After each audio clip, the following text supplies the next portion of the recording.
అందరికీ praise lord. ప్రభు అయిన యేసుక్రీస్తు నామంలో మీ అందరికీ శుభములు కలుగునుగాక.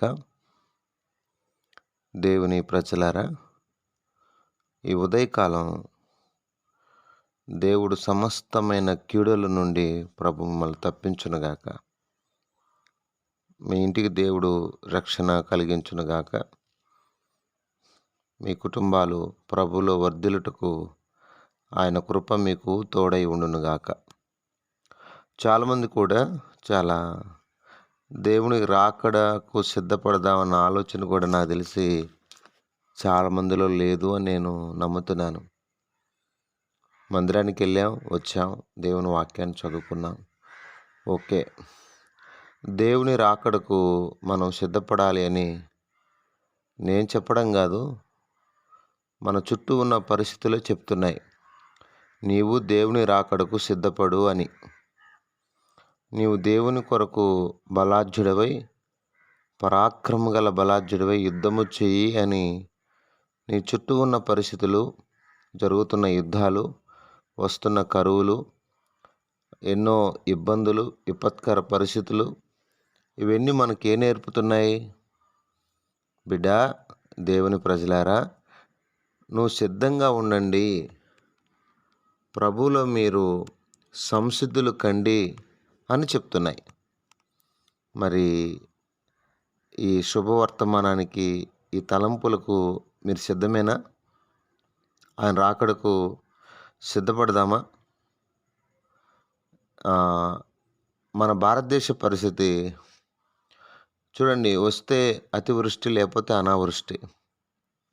ఇప్పుడు ఎంత రేట్లు పెరిగిపోయాయో చూస్తున్నాం. ఎంత భయానకంగా పేద ప్రజలు బ్రతికే పరిస్థితి చూడలేకపోతున్నాం. ఎక్కడ చూసినా గందరగోళ పరిస్థితులు. అస్సాము వరదలతో ముంచెత్తుంటే, మరి ఇక్కడేమో కొన్ని ప్రాంతాల్లో వర్షమే లేక భయాందోళనకు గురవుతున్నారు.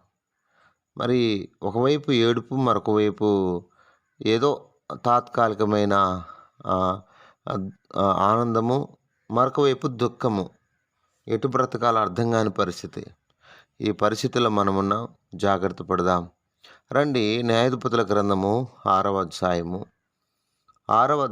16వ వచనం. నేను నీకు తోడై ఉందును.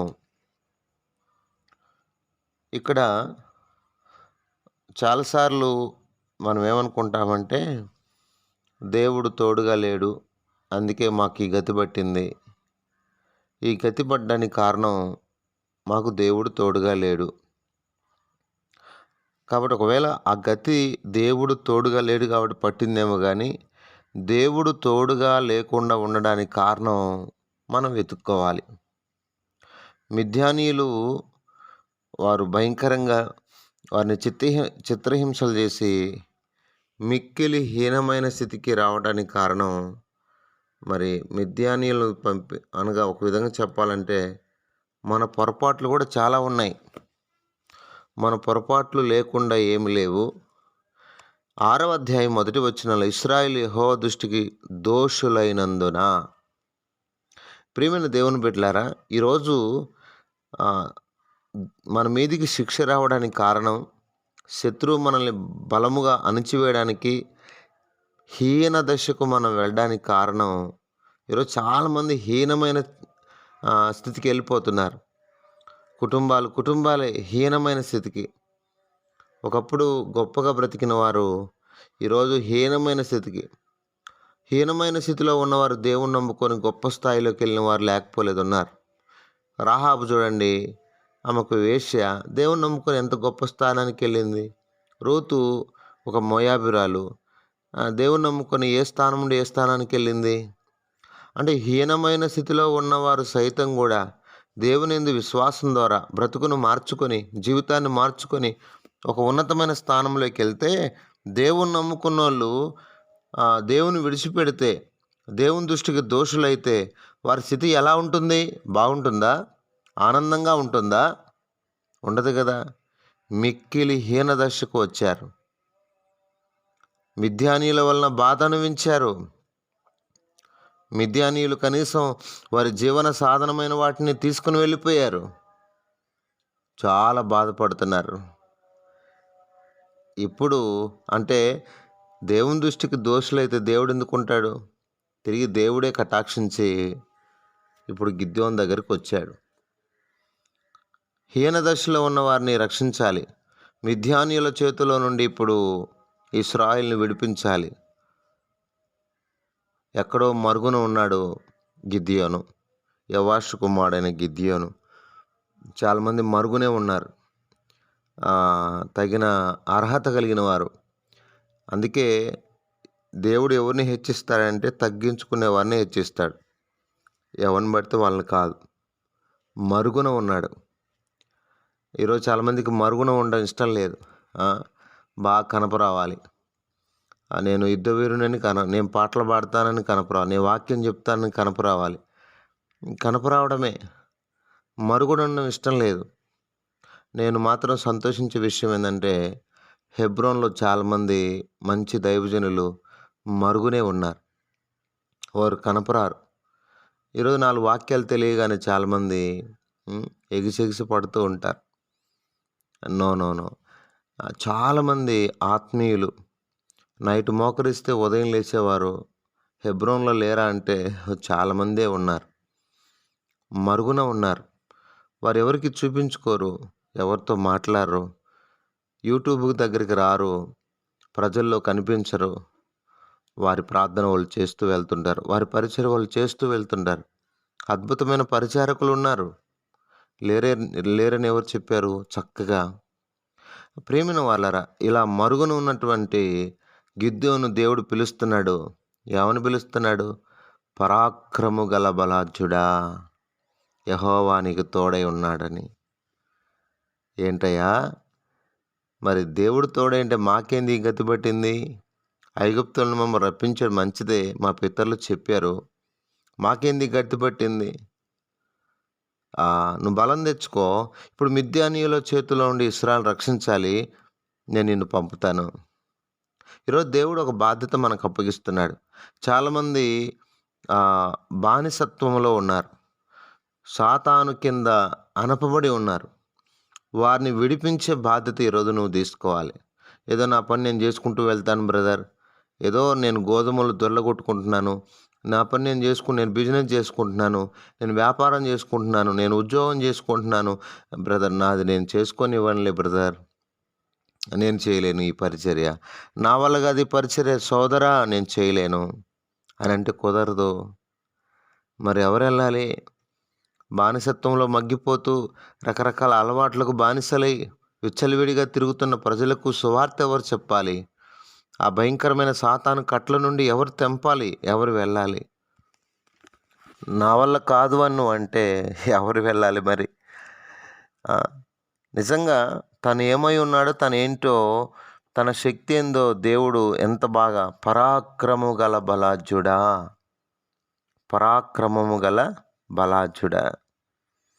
నిజంగా నా ప్రియ స్నేహితులారా, ఎంత చక్కగా తను పరాక్రమం కలిగిన బలాఢ్యుడని దేవుడు గుర్తు చేస్తున్నాడు.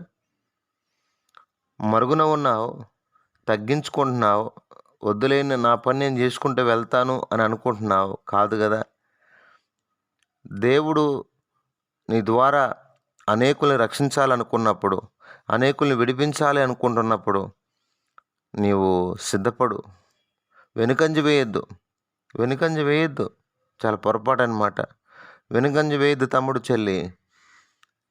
నువ్వు వెనుకంజ వేస్తే దేవుడు చాలా దుఃఖపడతాడు. అర్థమవుతుందా? నేను నీకు తోడై ఉందును, ఒక మనిషిని హతము చేయనట్లు నువ్వు మిద్యానీయులను హతం చేస్తా. దరిదాపు కొన్ని వేల మంది వెళ్ళారు. అయ్యా భయపడే వాళ్ళు ఇంతమందితో కాదయ్యా ఈ యుద్ధంలో విజయము, భయపడే వాళ్ళని వెళ్ళమంటే దరిదాపు, ప్రియ దేవుని బిడ్డలారా, దరిదాపు 22,000 మంది తిరిగి వెళ్ళిపోయారు. తిరిగి 10,000 మందే ఉన్నారు. ఈ 10,000 మందితో కాదు, నేను నీకు తోడై ఉన్నాను కదా. నీళ్ళ దగ్గర పరీక్షించాడు. కుక్క గతికిన 300 మందితోనే మిగతా ఎంత 9,700 మంది ఎన్నికెళ్ళిపోయారు. కాబట్టి 300 మందితో విజయం ఎలా సాధ్యమైంది? అవును. దేవుడే తన ప్రజలకు విజయం ఇచ్చేవాడు. దేవుడు తోడుగా ఉంటే విజయం అన్న విషయం అర్థం చేసుకోండి. అంటే ఎక్కువ మంది కావాలి? ఆ! కాదు, కాదు. నిజంగా గిద్యోనుకు దేవుడు తోడై ఉండి ఆ యొక్క యుద్ధంలో మిద్యానీయుల చేతిలో ఉండి ఇశ్రాయేలుని విడిపించే విషయంలో దేవుడు ఎంత చక్కగా తోడై ఉన్నాడు. దేవుడు విడిపించడం, మరలా పొరపాటు చేయడం, మరలా బానిసలు కావడం, దేవుడు విడిపించడం ఇదే అయిపోయింది చాలాసార్లు. నా మట్టుకు నేను కూడా చెప్తున్నాను, నేను కూడా పెద్ద భక్తి పరునని కాదు. ఎంతమంది విశ్వాసులు ఈ దినాల్లో పడిపోతుంటారు, లేస్తుంటారు. 10 రోజులు బాగుంటారు, 20 రోజులు మళ్ళీ చెడిపోతుంటారు, మళ్ళీ పడిపోతుంటారు, మళ్ళీ లేస్తుంటారు. ఇది చాలా బాధాకరమైన విషయం.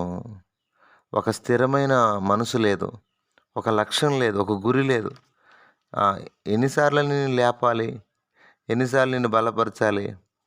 పడిపోవడం లేయడం, పడిపోవడం లేయడం ఇదే. ప్రభువా, ఇక వచ్చే వారం నుండి నేను చాలా బాగుంటాను ప్రభువా అని ఎన్నిసార్లు మాట్లాడుకుంటాము. ప్రభు ఎన్నిసార్లని ఎంతమంది న్యాయాధిపతులను లేపుతాడు, ఎంతమంది సేవకుల్ని దగ్గర పంపుతాడు. ఏ రోజైనా ఒక బలమైన తీర్మానం చేసుకున్నావా? ఈ పాడు జీవితం ఇంకా జీవించను ప్రభు, నీకోసమే బ్రతుకుతాను, నా కోసం నీ ప్రాణమే ఇచ్చావు తండ్రి, నీకోసమే జీవిస్తాను అని చెప్పి ఒక బలమైన తీర్మానం నువ్వే నిలబడలేకపోతే, నువ్వే తీర్మానం చేసుకోకపోతే, ఇక నువ్వు ఎప్పుడు పరాక్రమం గల బలాఢ్యుడు ఎప్పుడు కావాలి? దేవుడు నీతో ఎప్పుడు చెప్పాలి ఆ మాట? నువ్వే నిలబడడానికి ఇష్టం లేకపోతే, నువ్వే దేవుని కొరకు బ్రతకాలని ఇష్టం లేకపోతే ఎవరిని బ్రతికిస్తావు? నీకే ఆశ లేనప్పుడు, నువ్వే అలా జీవించలేనప్పుడు ఎవరిని? కనుక గుర్తుపెట్టుకుందాం, యెహోవా నీకు తోడై ఉన్నాడు, భయపడద్దు. ఎందుకంటే అనేకులను రక్షించడానికి, అనేకుల్ని భయంకరమైన ఆ పరిస్థితి నుండి విడిపించడానికి ఎన్నికలేని మనష్షే గోత్రానికి చెందిన కనిష్ఠుడైనటువంటి గిద్యోను ఎంత బలపరుస్తున్నాడు. నేనెవరు, నా జీవితం ఏంటి, నా వల్ల ఏమవుతుంది? కాదు, ప్రభు నీకు తోడై ఉన్నాడు. ప్రభు నేను ముందుకు నడిపిస్తాడు. నీ ద్వారా అనేకులు దీవించబడతారు, అనేకులు విడిపించబడతారు, అనేకులు రక్షించబడతారు. రండి ప్రార్థన చేసుకుందాం. పరిశుద్ధుడైన తండ్రి, కృపగల దేవ, మీకు ఎంతో వందనాలు. మీరు ఇచ్చిన ఈ మంచి తలంపులు బట్టి స్తుతిస్తూ మా ప్రియుల కుటుంబాలు దీవించండి. ముఖ్యంగా వారు వెళ్తున్నటువంటి ఇబ్బందులు, కష్టాలు, నష్టాలు, శోధనలు వాటిని తప్పించండి నాయన. నా ప్రభు కనికరించవలసిందిగా ప్రార్థిస్తున్నాం. అన్నయ్య మా కొరకు ప్రార్థించనని కోరిన వారితో మీరుండండి ప్రభు. వారు పరాక్రమం గల బలాఢ్యులుగా మీరు సిద్ధపరచండి. మరుగై ఉన్నారు నాయన చాలామంది ఆత్మీయులు, భక్తిపరులు చాలామంది మరుగై ఉన్నారు. కనపడేవారు మరి భక్తిపరులు కాదు తెలియదు, కానీ నాయన చాలామంది నాయన నిజమైన భక్తిపరులు మరుగులో ఉన్నారు. వారిని మీరు వాడుకోండి ప్రభు. వారి ద్వారా నీ కార్యాలు జరిగించండి నాయన బలాఢ్యులుగా సిద్ధపరచండి. ఎంతమంది అయితే ప్రభు పాపపు సంఖ్యలలో ఉన్నారు, ఆయన సాతాను సంఖ్యల్లో ఉన్నారు, నీ దృష్టికి దోషులై ఉన్నారు, వారిని విడిపించండి, వారిని రక్షించమని ప్రార్థన చేస్తున్నా. మా ప్రియ సహోదరి అక్క శాంతి అక్క, తూర్పుగోదావరి అక్కకు మంచి ఆరోగ్యం దయచేయండి. శ్యామలాదేవి గారి కొరకు ప్రార్థన చేస్తున్నాం. ఈ విధంగా అయ్యా నా తండ్రి సౌడు ఆనోకు ఆరోగ్య విషయంలో మీరు కృప చూపండి. ఈ విధంగా చాలామంది కూడా ప్రార్థన అవసరతలు కోరుతున్నారు. వారి ప్రతి అవసరత ఆశీర్వాదకరంగా, ఆనందకరంగా మార్చమని యేసు పరిశుద్ధ నామంలో ప్రార్థన చేసి అడిగి వేడుకొనుచున్నాము తండ్రి. ఆమెన్.